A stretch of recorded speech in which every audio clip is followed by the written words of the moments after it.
దక్షిణ భారత కుంభమేళాగా గోదావరి పుష్కరాలు ఘనంగా నిర్వహించేలా ముందస్తు ఏర్పాట్లు చేయండి.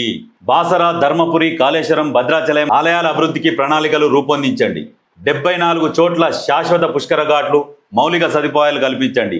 అందుకోసం కేంద్ర ప్రాయోజిత నిధులను ఉపయోగించుకోవాలి. ఒక్క చోట ఒకే రోజు 2 లక్షల మంది భక్తులు వస్తారని అంచనా. సిసి సెంటర్లో పుష్కరాలపై సీఎం రేవంత్ సమీక్ష. ఒకే రోజు 2 లక్షల మంది వచ్చినా ఇబ్బంది జరగకుండా ఉండాలి. దక్షిణ భారత కుంభమేళా లాగా ఎట్లా ఉండాలంటే, ఎంతమంది ఏకకాలంలో 2 లక్షల మంది వచ్చినా వసతులు అట్లా కల్పియాలి. దానికి నిధులు మంజూరు చేస్తున్నారు.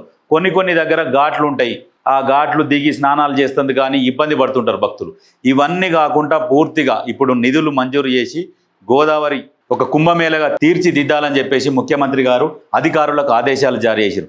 ఎక్కడ కూడా భక్తులకు ఇబ్బంది కలగొద్దు అని చెప్పేసి ప్రతి విషయంలో ఈ రకంగా పనిచేయాలి.